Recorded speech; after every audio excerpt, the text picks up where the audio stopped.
Hey, everyone. It's May 1st, 2025. Happy International Workers' Day to everyone out there who actually does a real job and isn't some fat cat sitting in an office somewhere getting rich off the work of others. Yeah, hope everyone's doing well. Yeah, I've been silent for a few days. That has been specifically because I haven't found anything interesting to stream. The Hovind front has been a little whatever. Um, and nothing else really caught my interest. And believe me, I looked. I didn't find anything too interesting. So instead, I decided to spend some time doing some other geeky hobbies and wound up making an XMPP server. Those who don't know, that's a communications methodology, chat server software. Uh, long and the short, you get encryption, you get good stuff. It's open source. You have it on pretty much whatever. It's something I like. My whole thing is like aside from sharing my thoughts on things and opinions on things, is also enabling people to communicate in, well, whatever way works for them. So yeah, I decided to go through the archive of absolutely ancient Hovind stuff, and I decided to just hit the very first one in his debate series video. So we're going to look at, and I just tossed through this up on my channel just to have fresh, local air quotes copy. Let me to hit the magic toggle. There's the magic toggle. And ignoring the spinning circle of doom, Hovind Debate Series 1 at University of West Florida. So we're going to get this maximized, get it playing. It's the 3 hour long video. I'm not going to go through the whole thing. We're just going to have some fun here for a while. Just, kick May off with a classic video. Well, not a classic video, but a classic stream for my channel. Watching an old, positively ancient Hovind video. That's the phrasing I'm going for. And that's enough preamble. We're gonna let it play. You're gonna get that lovely, creepy as anything opening that all of Hovind's earliest videos have. And then he'll do his little introduction and stuff, and then it gets on to the meat of it. So I don't know exactly when this was originally recorded, but yeah, here we go. Two men, two philosophies, two choices. I love how loaded and biased that is right there, where it's like peace versus pain, as if, religion isn't full of pain and doesn't kind of keep itself in the minds of people by constantly reminding people of the pain they'll face if they don't accept it. You're going to love me or else.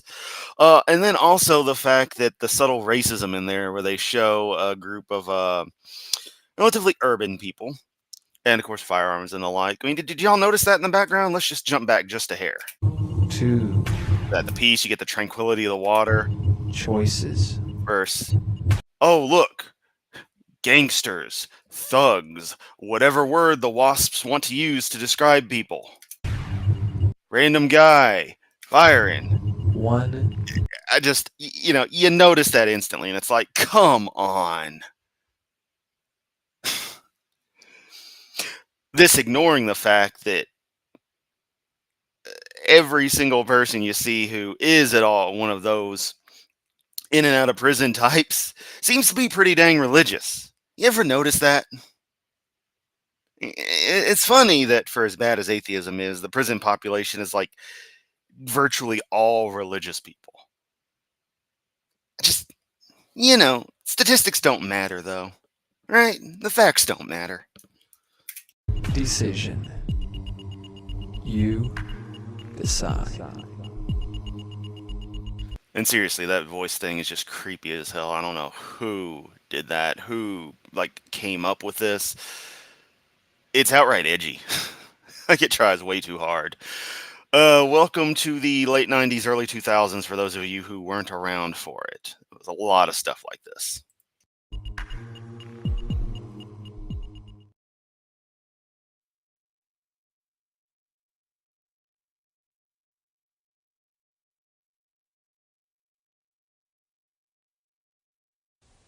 Hello, my name is Kent Hovind. I taught high school science for 15 years, and now since 1989 I've been an evangelist doing seminars on creation, evolution, and dinosaurs.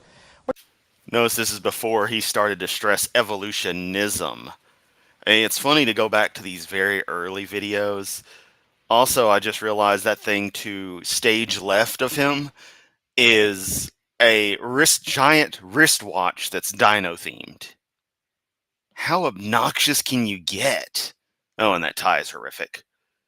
Um, I just remembered something I'll tell you guys about later as well. But oh, what was I going to say? Crap, I done completely forgot what exactly I was going to say. Oh yeah, this is before he started doing the creation versus evolutionism thing, because people would correct on the creationism, so he has to, of course, reverse everything, because that's the step one of his MO.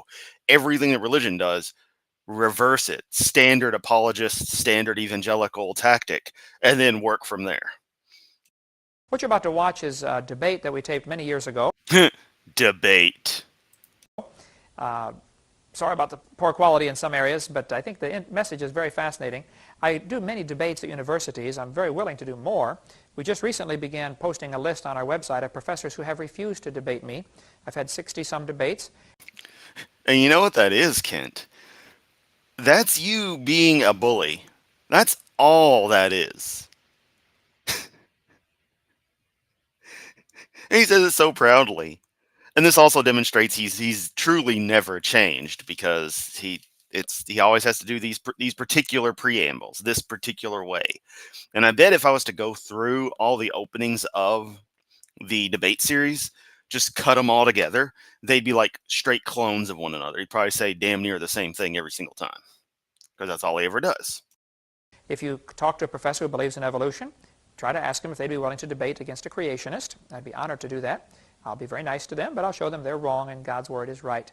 And if they refuse, then please send me their name and what they teach, and we'll put them on our list on our website, drdino.com, under the section of those who have refused to debate me. I mean, what if someone just doesn't debate, Kent? They're not interested in debating anybody. That still meets the criteria for your list. So you're taking people who won't debate anyone. So everyone's equal in that regard, and you're trying to make it seem like you're such a high value thing. Nice job. Also, given how out of date Kent is, I bet that globe over there still has not only does it still have Soviet Union on it, but it still lists Prussia and the Ottoman Empire. Okay, I know those basically didn't exist at the same time, Soviet Union and Ottoman Empire, but just let me have the joke. This will be a long debate with me talking to an anthropology class at the University of West Florida. One of the professors from the class used to ask me to come teach his class every year for 1 hour, or for one class period. He then moved on, and I haven't been back to that class for a while, but I'd be glad to come speak to any class, university, college, Christian or non-Christian, and field questions from the audience. We can talk about the subject of creation I have a question, Mr. Hovind. You suck. and evolution. Hope you enjoy this debate. We have quite a few more. If this is the only one you've seen, we suggest you get our catalog. You can call the office or write or get on our website, and that information will come up on screen. And you can get information about how to get more debates or our other series of tapes. We have a lot of information designed to strengthen your faith in the Word of God. We encourage people to believe the Bible and do what it says and accept Christ as their Savior. Oh, so you're G-Man now? Read your Bible and do what it says? Okay. So they don't die and go to hell. Hope you enjoyed. If you have any questions, please give us a call. Thank you for coming for the second year in a row. And thank you, Dr. Lee, for having me. Appreciate Thank it. you. Hey, we got dino toys at the bottom.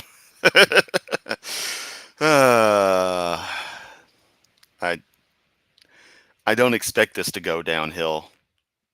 I expect it to be perfectly level for Hovind content, but something tells me something's just going to be like, what the... We're just going to have a what the fuck moment. All right. It's good to be here. My name is Kent Hovind. I live here in Pensacola. Moved here 5 years ago to put my wife through school at Pensacola Christian College. I have 3 teenagers. They go to Pensacola Christian High School. I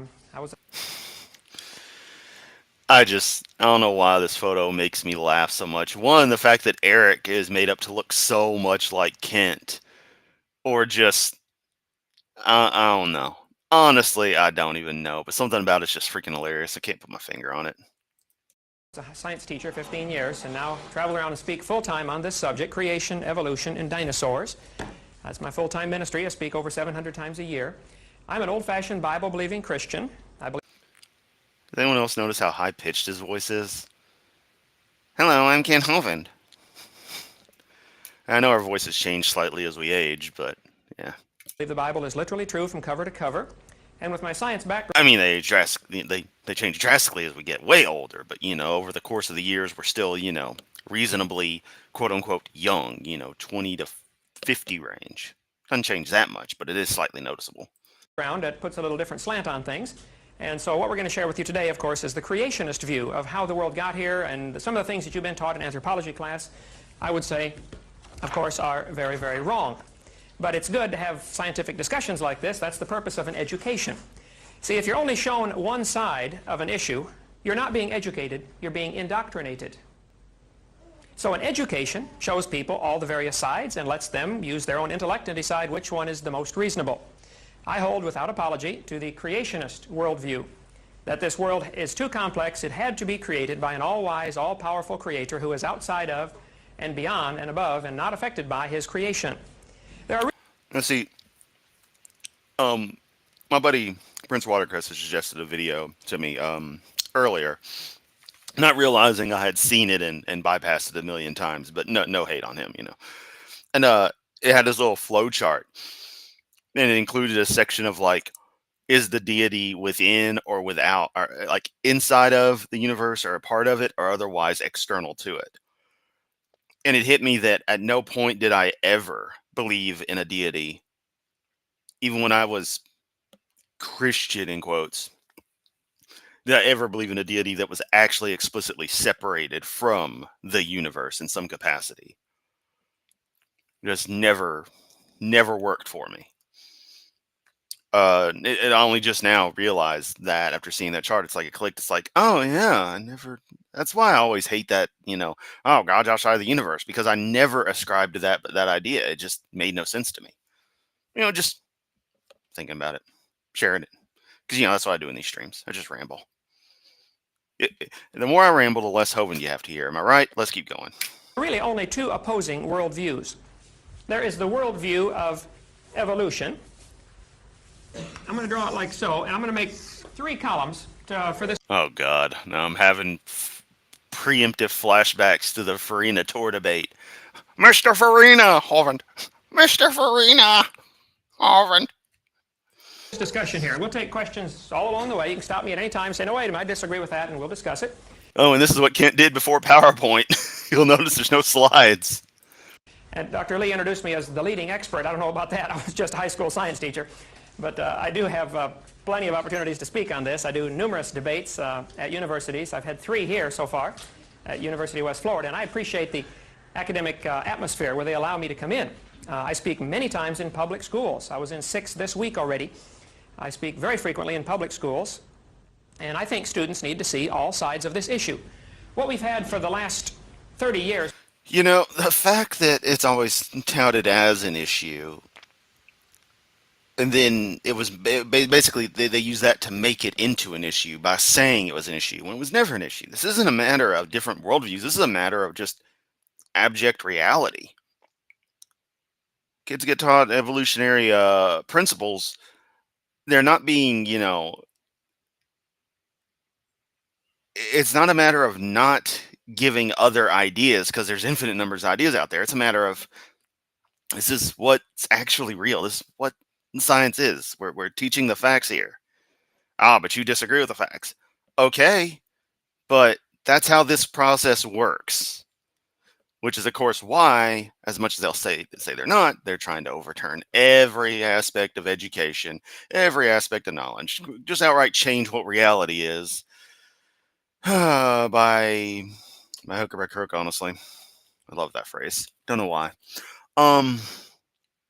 Sorry, I'm a little tired from work, so I'm having a bit of trouble getting back into the groove here. It's interesting, too, that this is well before the actual, late stage implementation of this, complete changeover of things that we're experiencing now in just the American society. This is back when this stuff was still like, oh, okay. I almost want to pull the old Southern joke of bless your heart, like, oh, it's isn't that cute, but it's wrong kind of thing. Not realizing the mistake we were making. Particularly, though, is the creationist worldview has been totally censored out of our textbooks. I collect the public school textbooks. I have just nearly all of them, from science textbooks from all the major publishers for many years. What a waste of money that is, Kent. You never read them. If you did, you'd learn something. I was about to say, is that a crocoduck? It looks like a crocoduck. I know it's like a T-Rex. It looks like a crocoduck.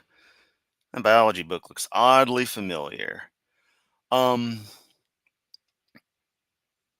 yeah, just Kent and his attitude and stuff. Yeah, this is before prison. This is before divorce. This is when his life was good. This is peak Hovind. So of course he wasn't bitter. And when he left prison, he seemed generally better. He seemed more like his old self. But then he realized he wasn't getting his old life back. And that's when he started becoming a complete jerk ass. And then we have the creature we have today. The many stages of Kent Hovind. And the evolutionist frame of mind, or worldview, is the only one that is promoted in the textbooks. Well, so there we go. The evolutionist finally brought it out. Now, of course, we have many teachers who treat the subject very fairly, but the textbooks have become increasingly one-sided. We're going to make 3 columns. There are some facts. And then there are different ways to interpret the facts. And I should note that given that this is a university thing, the professor would have invited them in for, I guess this is an anthropology class, would have invited in as a matter of scope, as a matter of comparison of here's what the actual facts are versus what some loony says. When you reach the college professor level, that's seriously the way I think most of them think, is just like, yeah, we're going to placate this guy by having him come in and, talk his nonsense. And I'm just going to play it up, straight man, even though I'm totally laughing on the inside. Sometimes 2 people can look at the very I mean, let's think about it. They probably made a whole week off of just discussing this whole thing. same thing and come to opposite conclusions of Whole week's worth of classes, I should say. what they're seeing. The story is told about the farmer was out pulling a calf one time. Anybody raised on a farm here? Any farm kids? A calf puller is a long pole with a block and tackle on it, or a come along on it, and in case the cow has a hard time having a My God, it's an image I've never seen before from Hovind. calf, you hook a rope around the calf's leg and you winch it out of the cow. Help the cow out a little bit. Well, this farmer was out there pulling a calf, and this city fella stopped to stop his car to see what's going on. He'd never seen anything like Oh man, and we all know this joke. Literally been saying the same jokes for 3 decades now. this for in his life. And the farmer said, "Come here, man, give me some help, would you?" And the city fella said, "Me?" He said, "Yeah, come here." He said, "I don't know nothing about this." He said, "Come on, I need some help now." So the city fella hopped out of his car, jumped the fence, ran over there and helped the farmer pull the calf. Never said a word. Just did what the farmer told him, hold this, pull this. About 10 minutes later, they're walking up to the barn to get washed up. And the city fella said, or the farmer said, "Man, you've been awful quiet. Are you okay?" He said, "Oh, yeah, I'm fine, I'm fine." The farmer said, "Have you ever seen anything like this before?" The city fella said, "No, sir, I've never seen anything like this before in my life." And the farmer said, "Well, you got any questions?" He said, "Oh, yes, I do." Man, stop. Let's go back. I just This want before in my life. to pause on that. You got Richie Rich's bastard cousin over here just pointing at a cow, and it's just like, I've fallen and I can't get up. Fucking Farmer Brown over here doesn't look like he's pulling a calf. That thing's gripped right there. It looks like he's just, I don't know what he's doing, but it ain't pleasant. Also, I don't think udders go there. And is that a signature? I believe we have a low-res signature, ladies and germs. Oh. Oh, this art. And the farmer said, "Well, you got any questions?" He said, "Oh, yes, I do. I have one question been bugging me the whole time we're out there." The farmer said, "Let's hear it." The city fella said, "How fast do you think that calf was going when it ran into that cow?" No, you're looking at it. Also, I find it seriously perfectly reasonable, yet still ridiculous that they went on and put Kent's slides in there. That they went in as they were producing the video and was like, let's just pop this in there, pop that in there. It's all good. You know, we got a video toaster in the background and Amiga. It's all good. We can do this. It all wrong. We are not separating the collision here. See, two people can look at the same thing and come to very opposite. Also, I'm not saying I would do all my video editing and splicing and special effects on a Commodore Amiga if I had one with video toaster hanging out and the right equipment, but I totally would. Conclusions. To give you an example, it's a fact. Grand Canyon exists. I don't think you'd find. Aura Master, welcome to an ancient Hovind debate at the University of West Florida. You know, West Florida, where Pensacola is, because, you know, the whole center of the universe, according to Ken Hovind, is fucking Pensacola. Too many folks that would disagree with that. Of course, there's always a few on the lunatic fringe who would say, no, we're not really here. We just think we're here. There is no such thing as reality, okay? We're going to discount those folks for today's discussion. There are really only two options, okay, to a lot of these questions we're going to raise today. Yeah, embrace nothingness. Grand Canyon is there.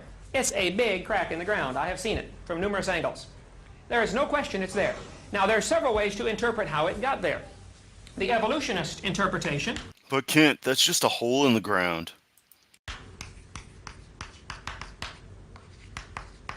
The evolutionist interpretation says it took a little bit of water.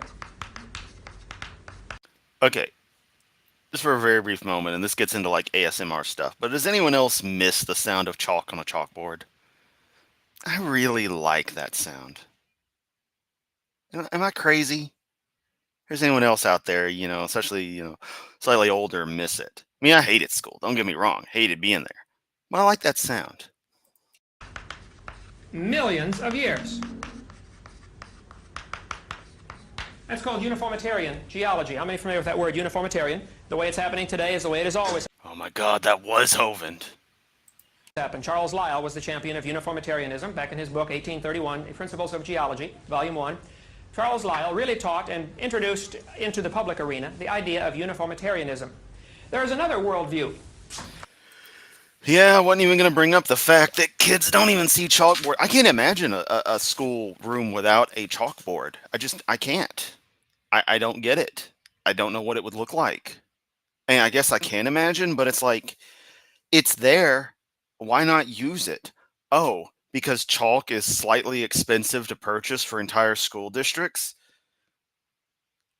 As if, you know, 2 years worth of chalk is going to equal the cost of, you know, 400 iPads that are obsolete in 2 years. Like, come on. I don't know. I mean, I'm not saying don't, you know, progress with time, but, you know, things written on a chalkboard is pretty useful. Also, it just hit me. Chalkboards were our first experience with dark mode. It was so easy to read. It's so easy on the eyes. Ah, well. Helps if I'm in the right window. Which is the creationist worldview. The creationist worldview says it took a lot of water, a little bit of time. Lots of water, a short time. You see, while the mud was soft, and Grand Canyon is obviously all composed of sedimentary rock, so it was all sedimentary rock mud at one time before it turned to rock. There's nobody would argue that question. That's how sedimentary rock is formed. The creationist would say a lot of water formed Grand Canyon in just a matter of a few hours or a few days. Okay, it seems a lot of us here don't like the sound of chalk on a chalkboard. And to be fair, as I was listening to it more, memories were coming back of the percussiveness of it when you're actually in the room, the very loud thunk every time the teacher would lift up and then go to write again. I didn't much like that, but the sound of it, you know, as the writing is happening was rather nice. And since this is a recording of it on old VHS stock, no less, it evens it out. It kind of compresses and tempers things kind of nicely. But like, you know, the thing with the 5 chalks that the teacher would use, music teachers would use to draw the musical staff, so they could, you know, put all the notes up there that I couldn't read and didn't know how to play on recorder anyway. That thing was super cool when they would do that, because you get that sound that whole time, just the I liked it. I don't know. days, not millions of years. The fact is, the canyon is there. Now, how are you going to interpret that fact? Some people tend to confuse the interpretation with the fact, and that's where you have to really watch that you don't get caught in that trap. No, the interpretation that you want to reject is based on the actual evidence, based on what we see in reality. That's the key thing, is reality, Hovind. What we actually see, what we can actually figure out. You reject all that because it doesn't happen to match up with some books as a thing. What we're going to share now is just the creationist worldview opinion of how it may have happened. None of us were there. That's obvious. Now, see, I'm a little crazy in that I kind of like the nails on a chalkboard sound as well. So we have to then go on the facts that we can find and try to interpret, make up a model that'll work, and say, okay, this is maybe how it happened. The creationist worldview. I believe that the world is only 6 to 7, maybe 10,000 years old maximum. It cannot be any older than that. I'm going to say 6 to 10,000. So I'm going to draw a timeline. Right here is the present. We're going to call it the year 2000 since we're getting close to that, just for the sake of... Oh, yeah, this stuff's from the 90s, baby. Yeah. We're getting close to the year 2000. Honestly, this... I couldn't even tell you what year this could actually be. I mean, it's got to be mid to late mid to late 90s. So I'm saying 97 to 99 range. Definitely got to be in those years. So my middle, and if it was late in 99, you know, my middle school years and my beginning of my high school years. I don't know. Kind of takes me back. Except I never was around anyone as disturbing as Hovind, marking it off in who, you know, had dinosaur toys. thousands. We go back to the year 0, where we figure our calendar from, when Christ was born. Actually, our calendar is a few years off. I'm familiar with all that, Gregorian calendar and everything. And then we go back to BC, times before Christ. We have 1,000, 2,000, 3,000, 4,000 BC, 4,000 years before Christ. According to the dates given in the Bible, Tyler with the key points to debunk his Grand Canyon commentary there.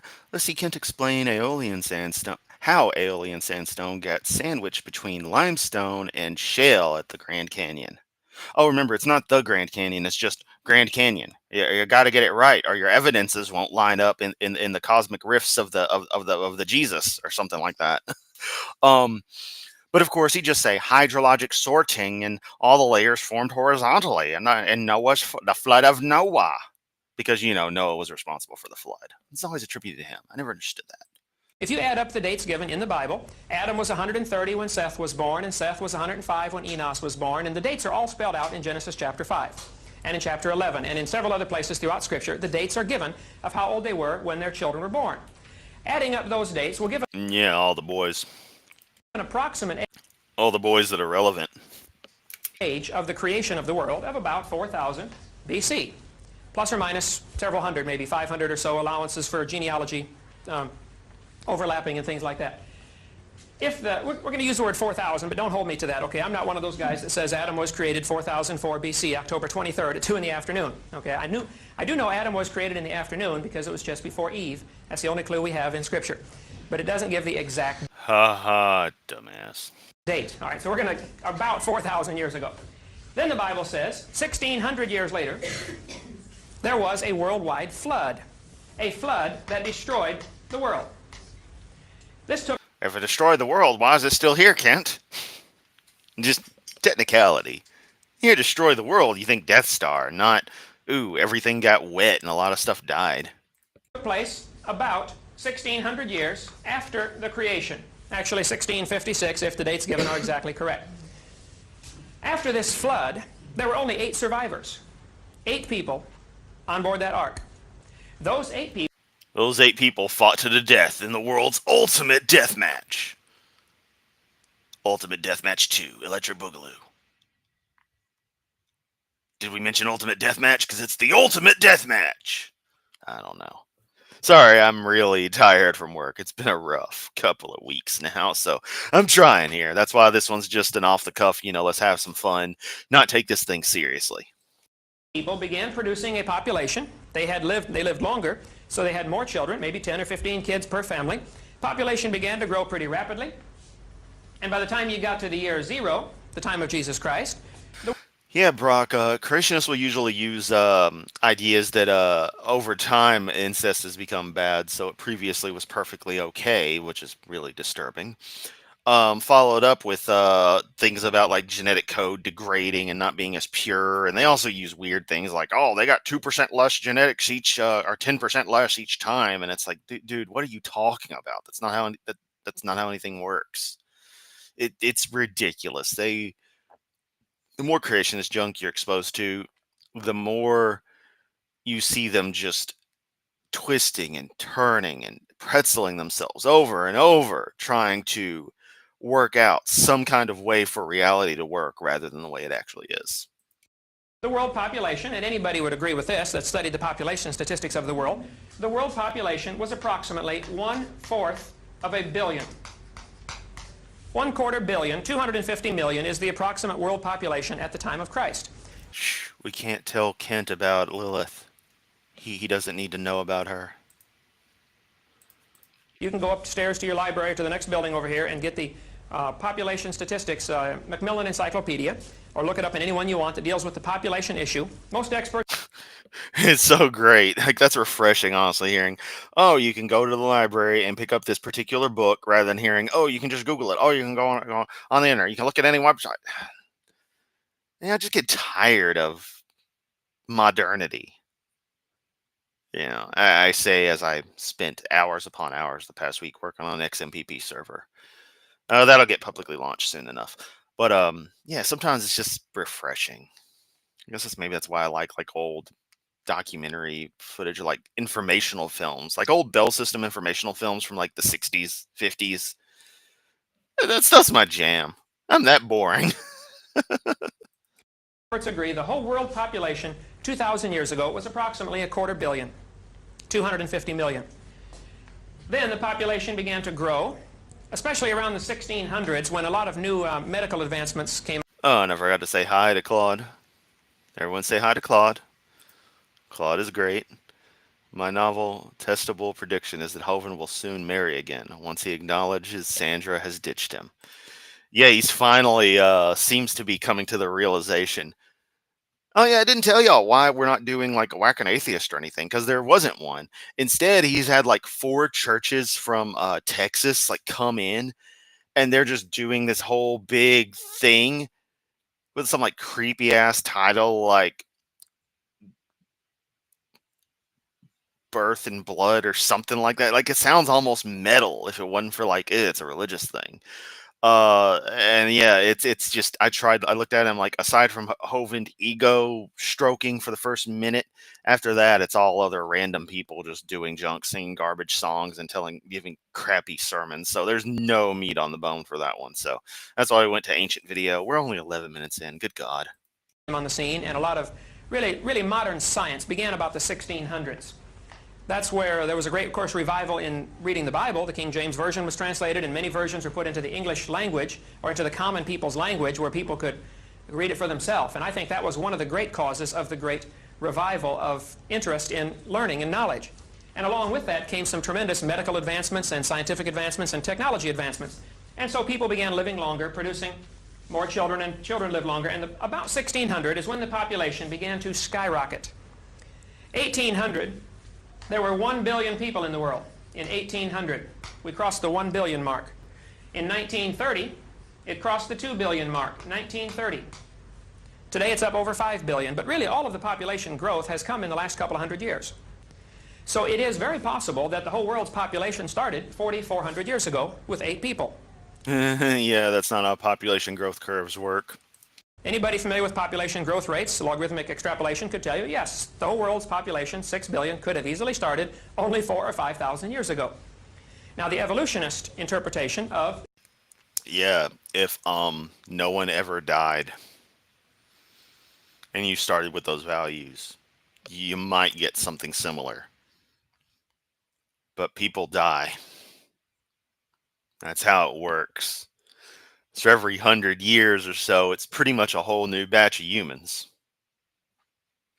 It's a fact. We have about, I'm going to say 5.5 billion people in the world. We'll put that in the fact column. Nobody argues with that. I mean, that's not an exact number, but it's close enough. Well, how do you interpret that? Yes, thank you, Rogue. Birth and blood. As if corn followers sneak into Kent's cult commune. I think I missed about 30 seconds or less because I had to pause to type earlier. Just catch up. The evolutionist says the population stayed at 50,000 or so for many, many, many thousand.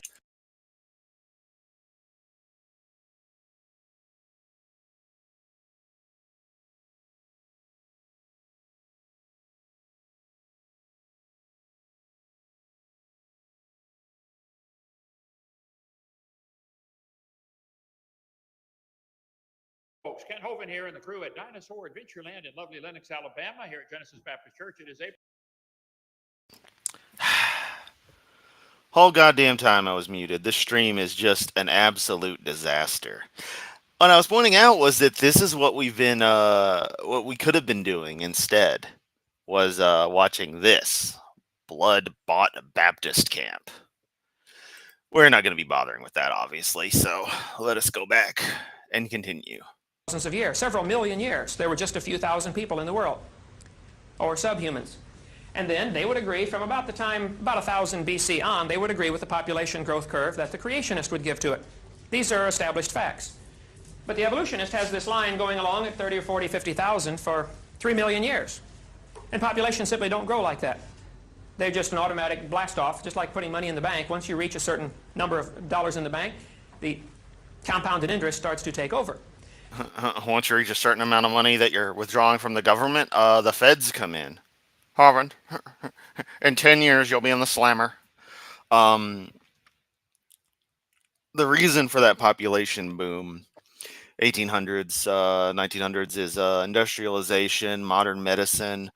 Yeah, really the Industrial Revolution and the positive side effects of it. Although I do somewhat believe that the Industrial Revolution and its results have been a disaster for humanity, that's a different discussion for a different time.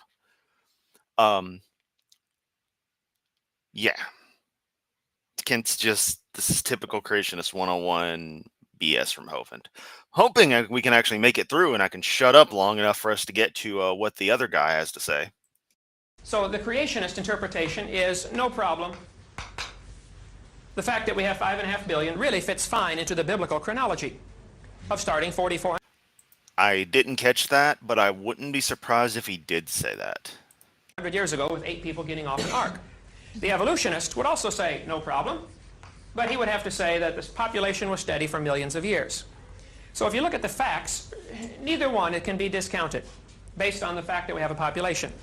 If you're willing to admit a worldwide flood in Noah's day, then the... Note the language. Although one could argue is not meaning what he usually tries to mean now. One admits the worldwide flood. You want to take that as more of his accusatory, you know, oh, you believe this, just admit it. But I think in this case it might actually mean more like the concept of like admission to a theme park. If you allow for the flood. And indeed, that could actually be what Kent is meaning, even when he says that to this day. But the actual phrasing says that's not the case now that I think about it. It's like, just admit it, you know. It's like, that's not how one uses admit in that way. So, I don't know. Just thought I'd point that out. Formation of Grand Canyon and Carlsbad Caverns in the Snake River Valley and all those canyon formations are really no problem for the creationist. If a teacher says, well, millions of years ago, the first question ought to come into your mind is, excuse me, were you there? You know, do you know? No one who wrote your Bible was there. That's B-U-Y-B-U-L-L. Holy crap, that could be a phone number. 1-800-BUY-BULL. If you buy this bullshit, call us. We want to hear from you.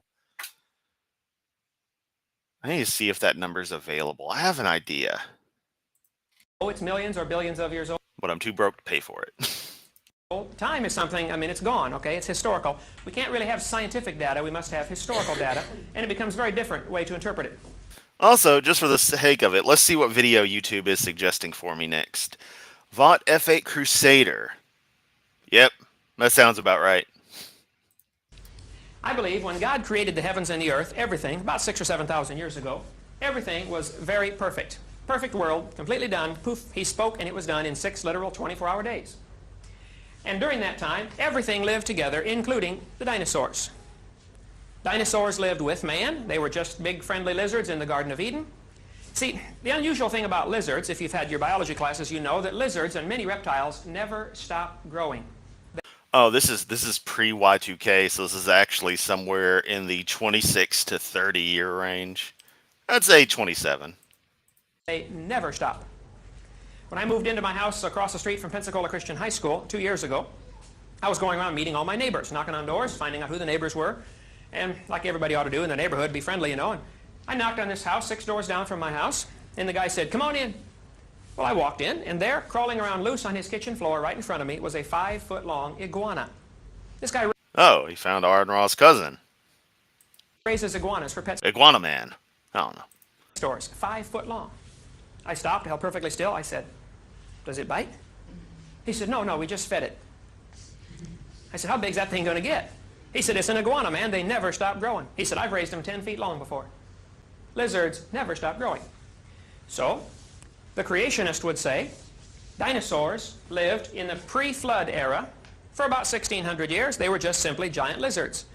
The Bible teaches, and of course it's not scientifically provable because No, because their anatomy is completely different, and also the idea of lizards never stop growing. Yes and no, depending on how you look at things. It's kind of like the lobsters are immortal thing that people say. There's nuance to it that, you know, I could get into, but I don't feel like trying to summarize a Wikipedia article in real time. it's gone now. The Bible teaches that the original earth, when God first made it, had a canopy of water above the atmosphere. The air that we're breathing today has about 6 layers to it: troposphere, mesosphere, thermosphere, exosphere, ionosphere. There used to be a 7th layer, Called the Hovind sphere. according to Scripture. The 7th layer was a layer of water above the atmosphere, made some kind of cloud cover. Venus has a dense cloud cover. Jupiter has a dense cloud cover. The Earth apparently had a dense, I don't know about dense, but had some kind of This man just said Jupiter has a dense cloud cover. Covering what? More clouds, Kent? Yeah, I guess at some point you reach, you know, the area where everything down there is liquid. You reach metallic seas and the like, but, you know, I wouldn't call that the surface. Actually, I kind of would, but I don't know. Just being nitpicky here. water above the atmosphere, which would do several things. It would filter out the harmful effects of the sun. Most of the aging process is caused by the sun, especially ultraviolet light and X-rays that are destroying your body, and your body has to constantly battle against those damaging effects of the sunlight. The original creation did not have that. According to Scripture, they were protected by a canopy of water, which many creationists think would have increased air pressure. It's interesting, some of the articles out now about what happened to the dinosaurs. But the genetics just says a common designer, with Hovind totally missing the point. Also, note the zoom in on his stupid little drawing there. International Falls, Minnesota, the Daily Journal. New theory: lack of oxygen killed the dinosaurs, from the Boston Associated Press. Studies of dinosaurs indicate they had very small lungs compared to... I mean, look at that. He's got newspaper clippings on freaking poster board. Bruh. their body size. Also, they had very small nostrils. The nostrils of a brachiosaurus were about the same size as those in a horse. So how's a critter that big, 150 feet now is the world's record, how's he going to get enough oxygen to survive? Well, in today's Everyone say hi to Deviant, our favorite Egyptologist. atmosphere, a 150-foot dinosaur could not survive. He couldn't get enough oxygen to maintain body metabolism.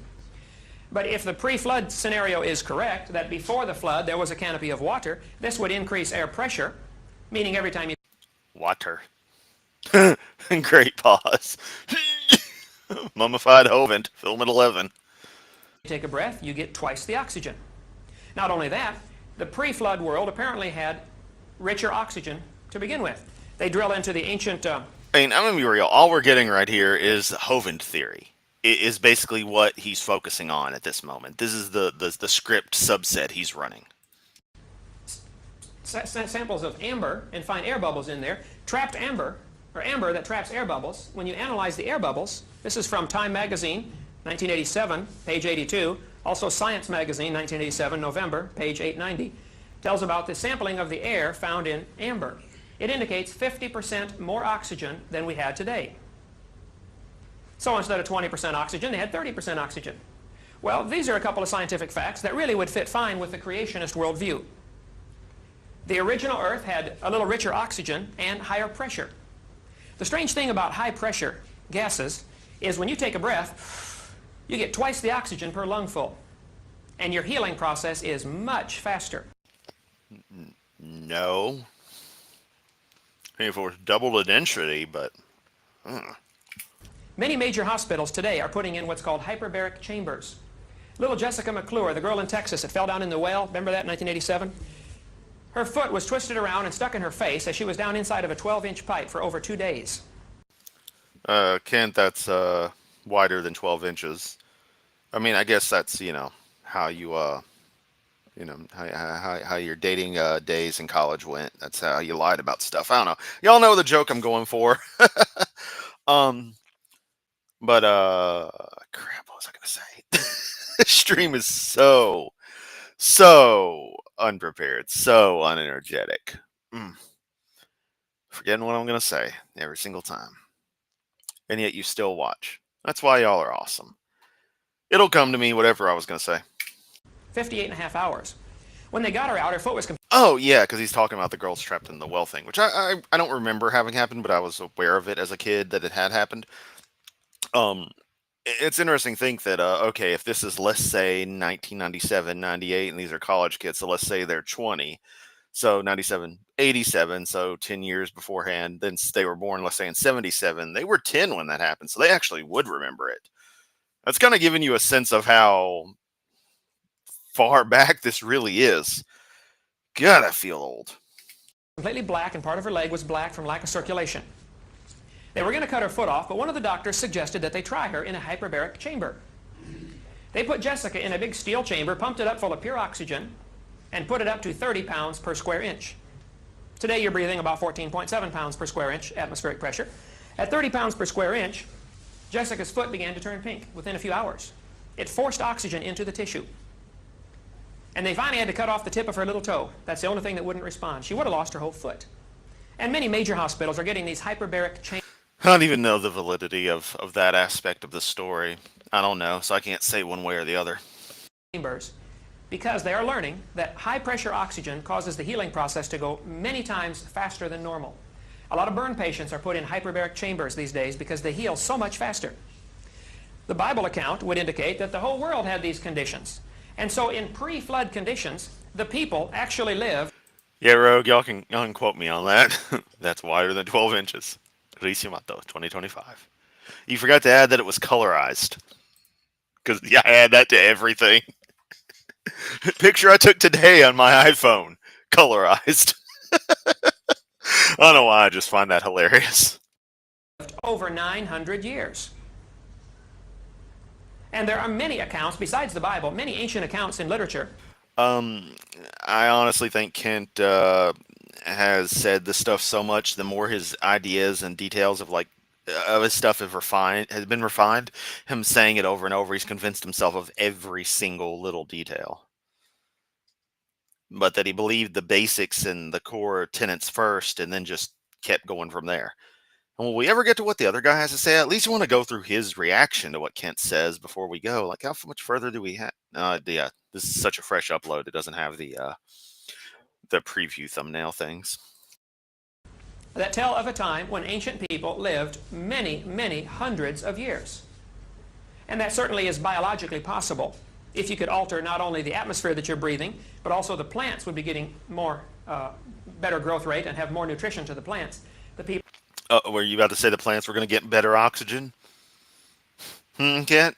You want to work out those numbers there, buddy? You're the person who taught math? Oh no, you just stressed that you taught science this time around, not every subject known to man. People, apparently, according to Scripture at least, lived over 900 years. Here's a chart that I made of the length of the people's lifespans. Adam, for instance, every notch is 100 years here. Adam, according to Scripture, lived over 900 years. His son Seth lived over 900 years. Right here, this black line going down is the flood, 1,600 years later. These are... I can't get over the fact that that chart just happens to look kind of like North and South America. You got Canada, you got the continental U.S., there's Florida, there's Mexico, there's Central America countries like Panama and stuff. Boom, South America. And heck, there's even the Andes right there. Yeah. Straight from the dates given in the Bible. The people before the flood lived over 900 years with one or two exceptions. After the flood, lifespans dropped off to 400 years. And then down to 200 years. Something changed because of that flood. Well, the creationist worldview would say, this canopy of water fell down. It rained 40 days and 40 nights. It flooded the world. It was a worldwide total catastrophe for this place. Everything was covered. All the mountains simultaneously covered at one time. People say, no, wait a minute. Is it possible to flood the world? Could it rain enough to flood the whole world? Well, today, absolutely not. No. There's only enough moisture in the atmosphere to rain about 2 inches. But there's enough water in the ocean to cover this world 2 miles deep right now. If the world were smoothed out, if you push the mountains down and lift the ocean basins up, if you equalize things, the water would be 12,000 feet deep over the entire world. Well, the Bible indicates that after this flood, or actually during the course of the flood, in the last few months of the flood, the Bible says the mountains arose. The earth's crust was crinkling in under the pressures of all this water and the great catastrophe that it was under, and the mountains lifted up, and the ocean sank down during the last few months of that flood. As the mountains lifted up, the water would run off into the hole on the way, forming Grand Canyon in a matter of a few hours. Because you had many, many thousands of feet of soft sediment. During that flood, all sorts of animals drowned, and people. Their bodies would then be, those that drowned, some would float and would rot and would not be preserved as fossils because Kent's talking about floaters. They floated around. Some would happen to get buried. Those animals that are near the bottom already, like clams, would be buried first because they're already at the bottom. If there's a mudslide or volcanoes... Now, you don't know that, Falk Firebeard. In the hyperbaric atmosphere of the old Earth, they could have lived to be 1,000. You don't know that. Oh, no. He's just... The fact that he can't cede any ground. Not just for personal reasons, but for dogmatic ones. He can't cede anything. So you can present things like, dentition, like, any kind of trait. Stuff that doesn't even matter about, like, other factors. Stuff that just cannot be any different, like the wearing down of our teeth. It's going to happen. People that old would have nothing left.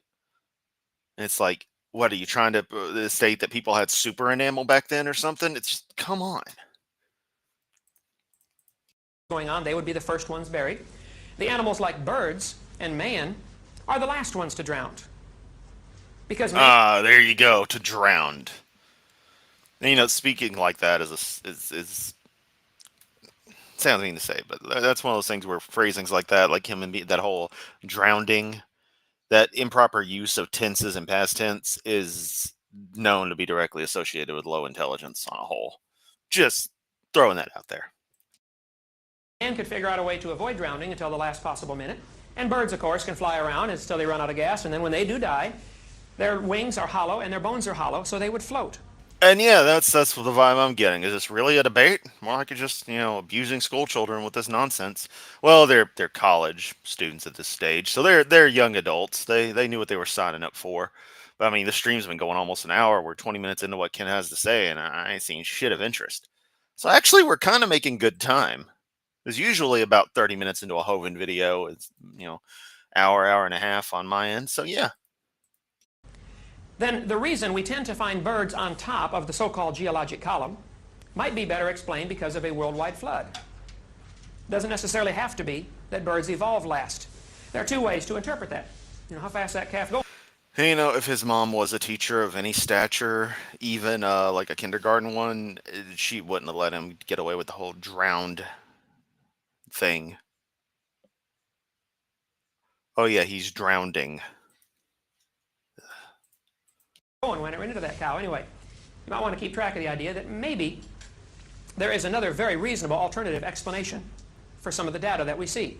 I'm in favor of science. I love science. I got a PhD in education, which stands for post-hole digger, by the way. But Good point, Soot. Yeah, the ark would have been covered in birds trying not to drown. I love science. But I'm afraid the evolutionist worldview is only one option. And as you go here to the University of West Florida, that's generally all you're going to be shown in your textbooks. The author of this textbook, as I read the older edition of this, doesn't consider creationism other than to ridicule it. Oh, Like you should. oh, this is an old-fashioned idea. We proved this wrong 100 years ago. That's the attitude they give about creation. Well, the creationist worldview would say, because of this flood, all of the geologic features were formed. After the flood, the climate was very, very different. The people didn't live as long, and anytime you change atmospheric pressure, like that flood would have done, you would have some real changes really for the next few hundred years as the globe, Earth began to restabilize. The ice caps were advancing and retreating as things were very unstable ecologically, and the climatology was very different. And so with increased Wait, Kent, is that you acknowledging that climate change is a thing?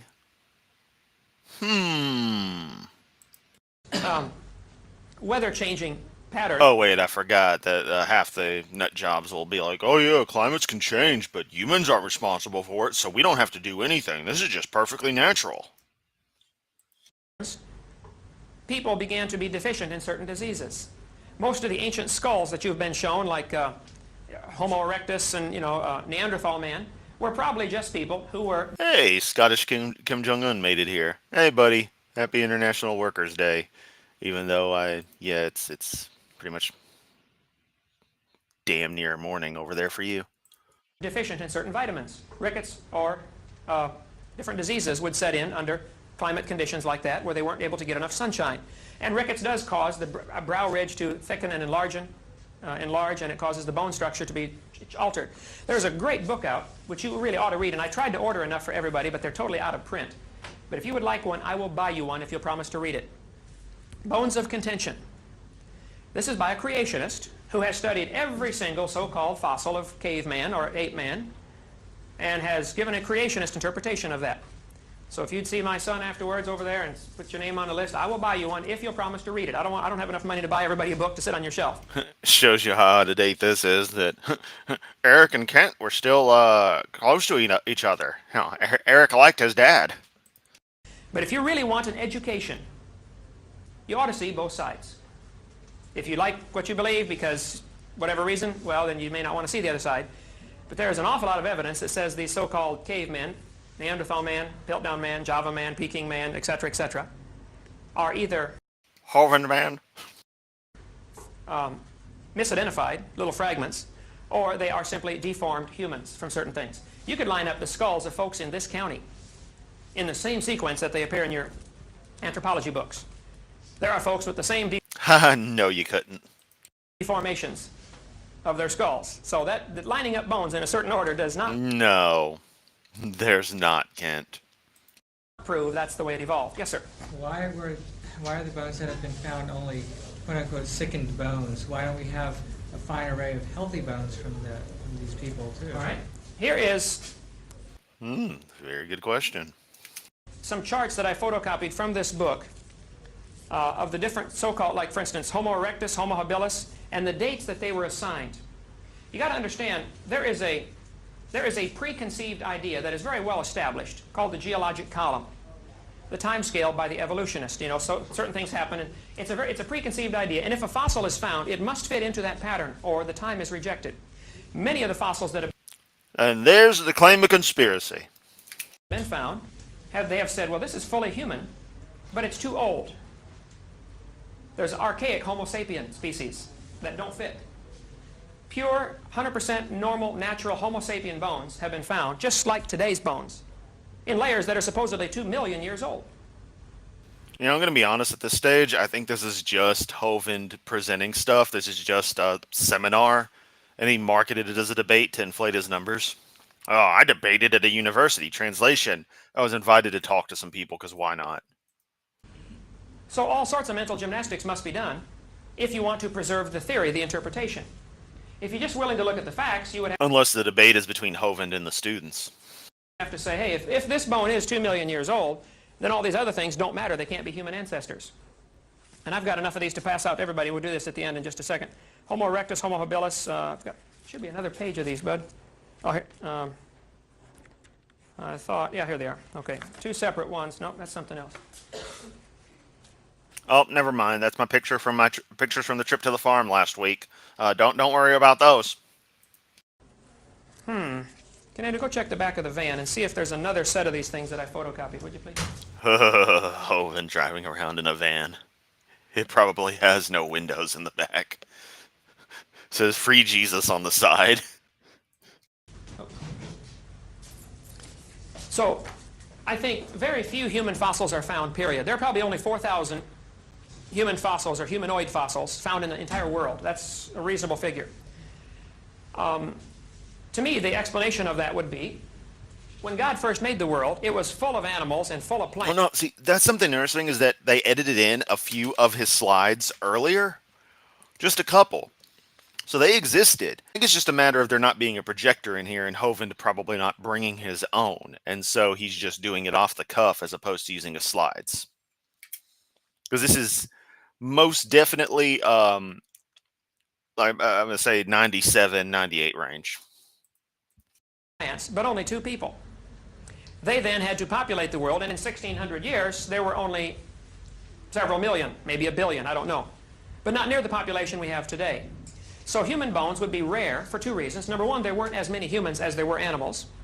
Number 2, humans are going to figure out a way to avoid drowning until the last minute, which puts them on top. Drowning. And they rot. They're not preserved at all. So the fact that we only have 4,000 or so is no problem for me. Now, how they're dated, well, all that kind of stuff, carbon dating, we'll get into that in just a little bit. After this flood, though, I believe man began killing off the dinosaurs. See, well, the climate killed off many of them because climate was different and they couldn't grow as big and live as long. But man began hunting them, and that's why during this era, from 4,000... Mark, you're Scottish. You ain't got to apologize for your English. You can butcher the language all you want. 1,000 years ago, we have many stories of people killing dragons. There are many legends like that of dragon slayers. The Chinese recipes from the 3,000 years ago call for dragon bones ground up in the recipe. The Chinese recipes from the 3,000 years ago. Dragon saliva, dragon fat, you know, for all kinds of different so-called recipes or medicines. Is it all just mythology? I mean, they were there, we weren't. If you have an evolutionary perspective, a worldview, you have to give all of the so-called dragon stories the interpretation of mythology. If you have a creationist worldview, that would really make sense that dinosaurs may have lived with man for 1,000 years or so after the flood. They were getting smaller, they were getting more rare, and they were being hunted to the point of even total extinction in many areas. Then you come up into the present. And there are still many thousands of reports coming out of places around the world of dinosaurs that may still be living. For instance, Loch Ness Monster. There's been hoaxes and frauds, no question. But there have been 11,000 reported sightings of the Loch Ness Monster. And if you show this dinosaur, a plesiosaurus, to anybody who has seen the Loch Ness Monster, they will say, that's it. That's what I saw right there.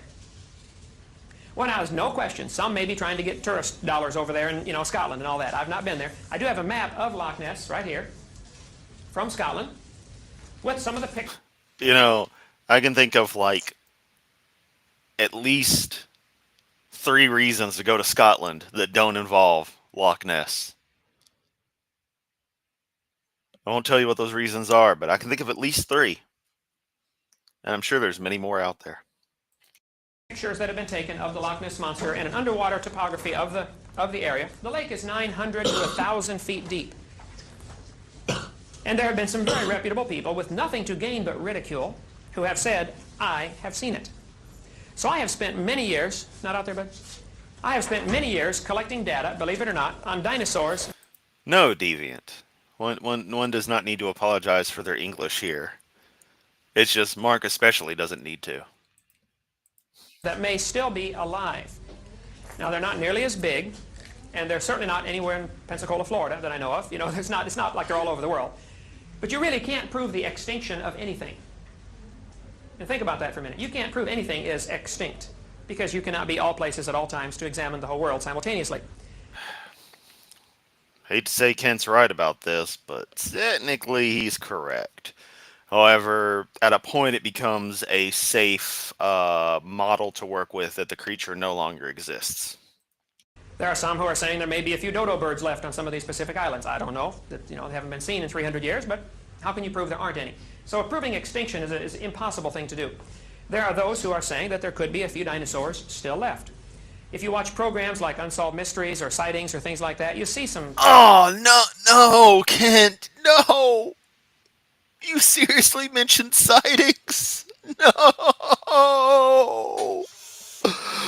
Okay, let me explain. And I was rewatching it recently, but sightings was an absolute favorite of mine as a kid on either Friday or Saturday nights. Little green alien pops up about 10 seconds in the intro. Always freaked me out, but I always still watched. God, I loved sightings, and rewatching it, I'm like, man, this is so corny. It has far fewer UFO episodes than I thought it did, but I still kind of enjoyed it. Guess nostalgia. But man, just hearing Ken Hovind bring it up, it's like, oh, stabs me in my little crazy, believe all kinds of stuff heart. It's just a little part of young Chris just died. awfully bizarre things on there that don't make sense. And don't get me wrong, I liked Unsolved Mysteries too. Robert Stack was fucking awesome. But Sightings was the shit for me. If you have this worldview, because you've already been taught dinosaurs died out 70 million years ago. Don't dare question that, or you'll be excommunicated from the temples of higher learning. Yes. Well, I'm detecting a little bit of a straw man here, because if this so-called evolutionist view isn't half as solid as you're making it out to be, there's a big argument now whether or not dinosaurs were warm or cold-blooded, and there's no bird fossils at all. There's only 3 Archaeopteryx fossils in the whole world. Nothing else even looks like a bird. They're real willing to talk about what's the problem with it. I don't see this monolithic view held by the evolutionists at all. I mean, I just got done going through 6 books on early man for a paper on the Piltdown hoax.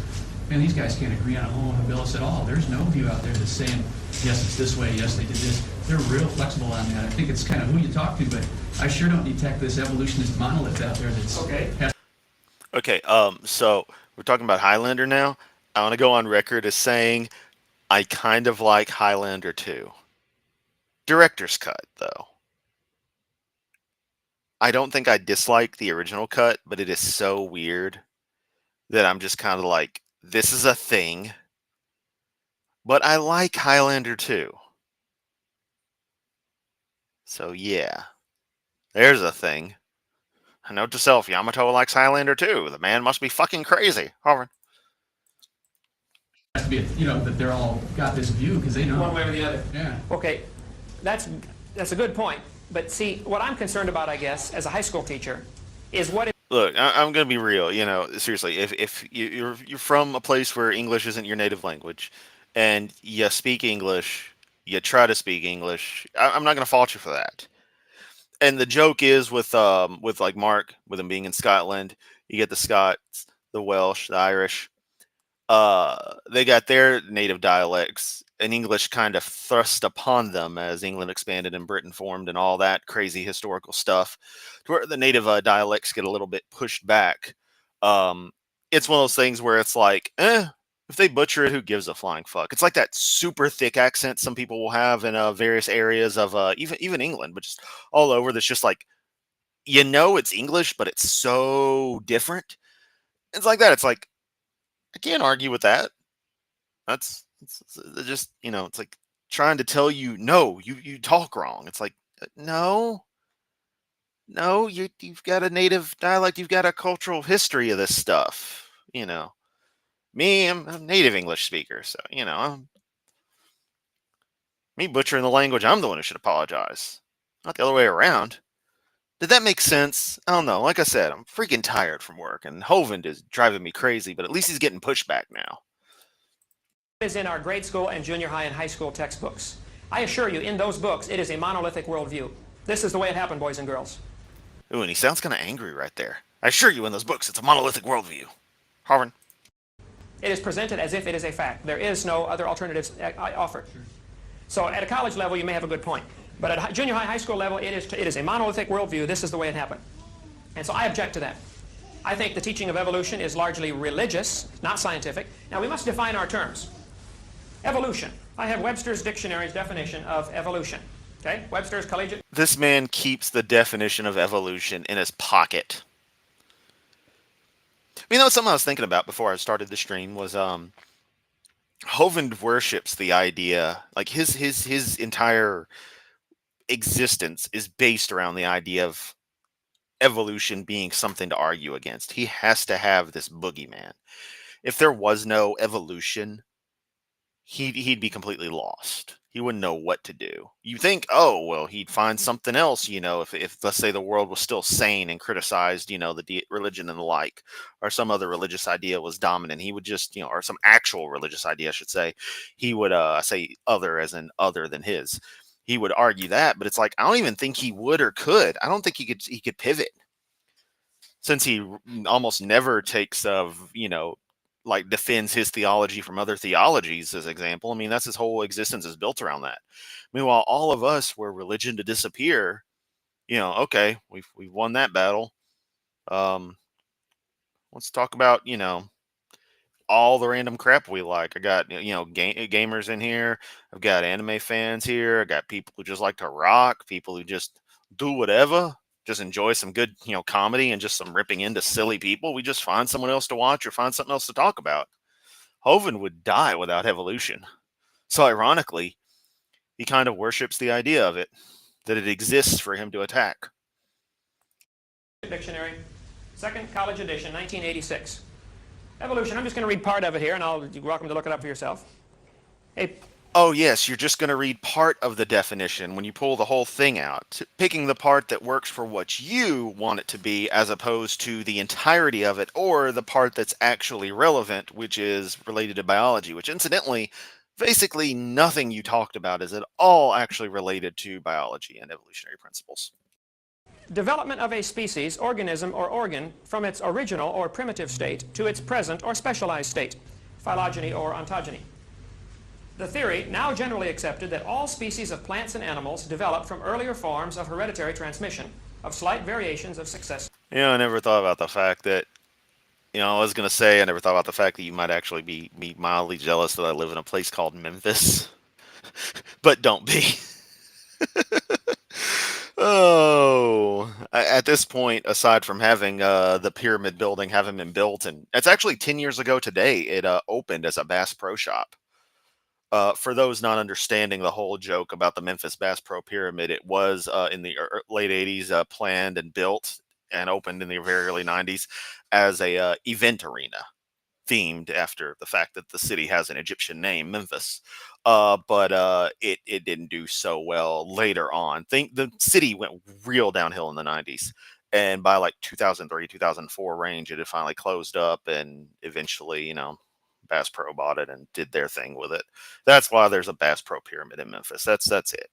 Just that was the best the city could get to actually decide to go with. But we used to have a lot more Egyptian themed stuff around here, and it was actually really neat. And it's all kind of gone by the wayside. Of generations. Well, actually, what this is, I think, a little deceitful, because what is taught in our textbooks is more than just the idea that parents may have children. Yeah, I mean, that's the end goal with Hovind and religion. I mean, I think he believes this stuff, like, to a genuine degree. But yeah, he knows that doing this is a great racket. That are different than the parents a little bit. That would be classified, in my view, as microevolution. There is evolution in that sense as far as variations. You know, I have 3 children, they're all very different. If a couple has 10 children, they're all going to be very different. And your grandkids will be even more different. But that's not... Yep, Mark, Jerry Lawler. Met him on multiple separate occasions. He's a nice guy. Kinda. Like, you can still tell he's a businessman.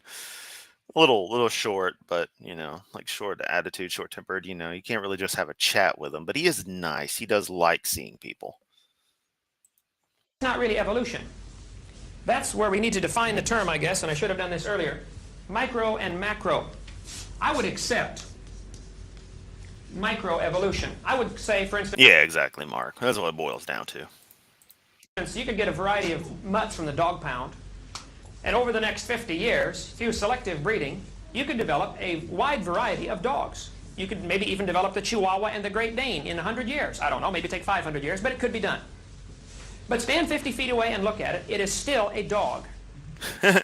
Kent, that's the funny thing is that if archaeologists were to and paleontologists were to find really paleontologists were to find dog skeletons, not realizing that they're all from the same species, and as closely related as they are morphologically, they would begin to think that they're and might well classify them all as separate species. And indeed, dogs have diversified to a point where, due to reproductive incapabilities, mostly due to physical factors, but that's usually the first step in making things no longer be interfertile. Some dogs could be considered separate species for all points and purposes. It's an arbitrary delineation made when it needs to be. So, you're not really saying anything here. It is obviously not a hamster or a turtle or a tomato. And wow, only an hour and how long have we been into this? An hour and 20 minutes in, do I finally wake up and get sharp? Hell yeah. It is not really evolution Also, he said tomato. in the sense that's taught in our textbooks. What's taught in the textbooks is that these examples of microevolution are somehow proof of the general theory of macroevolution. And that's where I disagree. This is a religion. There is no evidence whatsoever to back this up. Nobody has ever seen a fish turn into an amphibian, or an amphibian to a reptile, or a reptile to a mammal. Nobody's ever observed that. Nobody's ever found a fossil. That is a belief. The fact that we have micro changes, I'll put that in the fact column. Micro variations. Is that a baby I hear in the background? You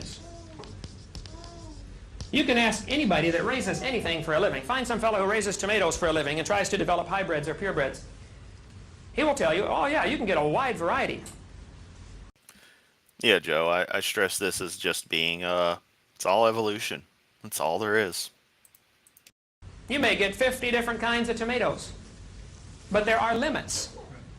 And when the further you get from the norm, you may get one desirable trait, but you're going to get some real serious defects. Any cattle breeder will tell you, he can get a cow that'll give a lot more milk, but it's not as disease hardy. It succumbs to diseases easily, or some other thing. Does it? Boy, you seem to have walked back from that one, which shows that Hovind can learn, which makes it look even worse because that means he fails to correct errors that he knows are wrong, that he actively does avoid correcting things that he's been corrected on numerous times if it would destroy his script. Else goes wrong. So that would fit perfectly with the creationist worldview that God made them after their kind, not species.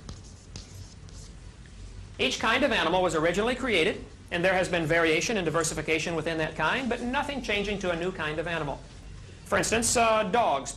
All the different dogs, including the wolf and the coyote and the hyena and the fox, may have had a common ancestor. Yeah, deviant. Isn't the original form a Mephet or something like that? Am I mistaken? Am I getting something mixed up? Definitely enlighten me on that. I must know. I wouldn't argue that. But it's still in the dog family.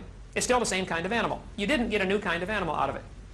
And you may diversify to the point where they are no longer interfertile. Mark. Kent's neck evolved from a melted welly boot. Nice. Oh. And Maria with the informational tidbit. If you're going to talk about Memphis, you need to tell everyone you're sitting on the largest earthquake fault west of California. Yep, I sure am. I have felt minor earthquakes back in the house I grew up in. It was two-story. I could feel some minor earthquakes. And then later on the news or something, I'd see a report of there's a minor earthquake, such. I'm like, yep, I felt it. Just that subtle shake. Fascinating and terrifying. Great Dane and a Chihuahua. Though technically they are interfertile, except for mechanical reasons, they could produce a puppy. But Yep, and they could still be classified as separate species by that point. That'd be a way that's a point where you could draw a nice clean line, and people would be like, anyone who knows anything would be like, yeah, that works. They may not necessarily agree with it, but the logic's there. they are now classified maybe as a new species, but it's still the same kind of animal. The word species is really where the problem arose back in the 1800s. Darwin could... Yes, Maria corrects herself, and of course I have to be corrected as well because I didn't catch that. East of California. Memphis isn't in the Pacific Ocean. It could be if it wanted to be, but this city ain't trying hard enough. easily see that you could raise pigeons, and he was a great raiser of pigeons. He could easily see that it doesn't take long to develop all kinds of varieties of pigeons. But you're never going to get a crow. And you certainly aren't going to get a mammal or a reptile or a fish out of that pigeon. Mark, you asked that about the under the pyramid stuff. Deviant was on a stream the other week on the Kentucky Atheist channel talking about that exact thing. So you definitely want to go check that out. So all he ever pointed out, and all that has ever been pointed out, is micro changes, which are perfectly compatible. Like Ken Hovind's micro changes that are perfectly compatible with the women he buys every night. Except Hovind doesn't do that. Nope, not at all. Hovind. With the creationist worldview. There has never been pointed out a macro change. And because of that very thing, there are many now who are going to the punctuated equilibrium theory, like Stephen Jay Gould and Niles Eldredge, who are saying, well, we don't see any evidence for evolution, therefore it must have happened rapidly. So you're arguing from the lack of evidence as proof for your theory? Kent, your entire kind principle on the ark involves a super amped up, 10,000 grams of pure caffeine injected into every animal kind of evolution going on. Come on, you better try that one more time. That's not going to get past me anyway. Lack of evidence proves it happened? No. To me, that's an indication, hey, maybe the Bible's been right all along. Maybe the only evolution has been micro variation, which really would be a proof of an intelligent creator. If I was going to produce some animals to live in a world that had a variety of climates, I would give that animal an incredible DNA code. So babies, and some could survive in any given environment within limits. The rabbit can produce long-haired babies and short-haired babies, and thick fur and short fur, thin fur. Some can survive the hot climates, some can survive the cold climates. And over the last 4,400 years, they have diversified until today, the Alaska rabbits will not interbreed with the Florida rabbits. They cannot. Their breeding cycle is totally different. Now, the Alaska rabbits can breed with the Minnesota rabbits.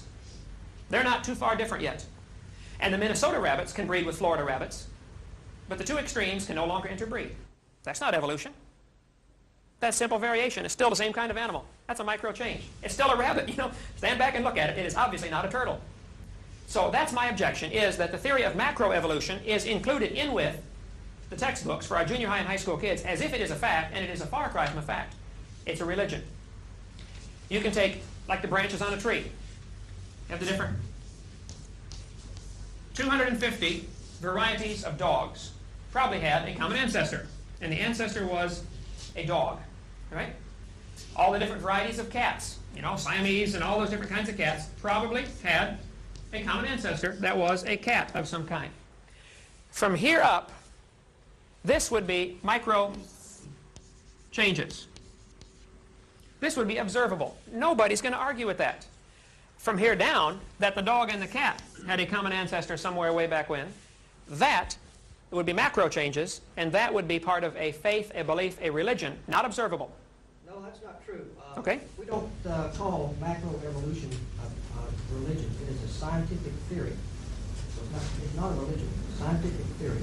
Okay. Let me read you a definition of religion. It's going to get good. Webster's Second Collegiate Dictionary. Religion, a belief in a divine or superhuman power or powers to be obeyed and worshipped as the creator and ruler of the universe. How did the universe get here?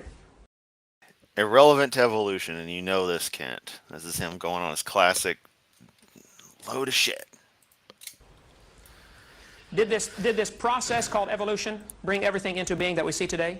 Is that what created the universe, this process? Well, then that's your God. No, Kent. No. And no. It is indeed a religion. How did the world get here? Those are your words. From a scientific standpoint, we would call our interpretation of macroevolution a scientific theory. Okay. And not a religion. I think science and religion ought to be separate, but they are certainly not in our textbooks. To teach kids that the Big Bang is a fact, for instance, and it is taught as a fact in the textbooks. I collect the books. It is taught as a fact. That is wrong. The Big Bang is a far cry from a fact. It's taught as a theory. Not in the books, it's not. I collect them. It may be in college level, you may be getting it. There's several different options, but you should see what's in the junior high book. Deviant, I don't even know how to properly pronounce those names. But I would love to refer to the city by some of those names at some one point or another.